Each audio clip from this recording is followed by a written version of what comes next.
ఏంట్రా అంతంత ప్రైజ్లా? సో ఇలాగా ఇంకొన్ని క్వశ్చన్స్ కూడా అడిగారు చాలా మంది నాకు. సో ఈ వీడియోలో ఆ క్వశ్చన్స్ అన్నిటికీ మనం క్లారిఫికేషన్ ఇచ్చేసుకుందాం.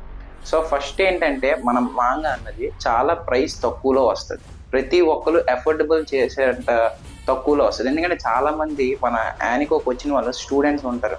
సో వాళ్ళు ఎంటర్టైన్ అవ్వాలి అంటే తక్కువ ప్రైస్కి పెట్టాలని చెప్పి మేము డిస్కస్ చేసుకొని చేసాం. అండ్ సెకండ్ ఏంటంటే చాలా మంది అడిగారు కలర్లో అంత తక్కువ ప్రైస్కి తేగలరా అంటే, మేము ముందు ఆల్రెడీ షాడో మాబ్స్టర్ అనే ఒక మాంగా బ్లాక్ అండ్ వైట్లో తెచ్చాం. బట్ మీ వరకు అది చేరలేదు. సో ఇప్పుడు ఏంటంటే మేము ఆ ఫీల్, ఆ యానిమే ఫీల్ మీకు కలిగించాలి అనుకొని ఈసారి ఏంటంటే with coloured manga right to left వస్తుంది. మీరు ఏదైతే జాపనీస్ మాంగాలు చదువుతారో ఆ ఫీల్ మీకు కలిగేటట్టు మేము చేస్తాం. అండ్ థర్డ్ వన్, ఇంకా లాస్ట్ వన్ వచ్చేసి మీరు ఏం చెప్పారంటే ఎంతవరకు ఎవరు శాంపిల్ చదవండి, అర్జెంట్గా వెళ్ళి వెబ్సైట్లో శాంపిల్ చదవండి, చదివి అది రివ్యూ చేయండి కామెంట్స్లో. అండ్ మీ ఫ్రెండ్స్కి షేర్ చేయండి. ఎవడోడు చెప్తుంటాడు కదా ఆ యానిమే సజెషన్ చూడరా, ఈ యానిమే సజెషన్స్ ఇస్తుంటాడు, ఆడికి షేర్ చేయండి.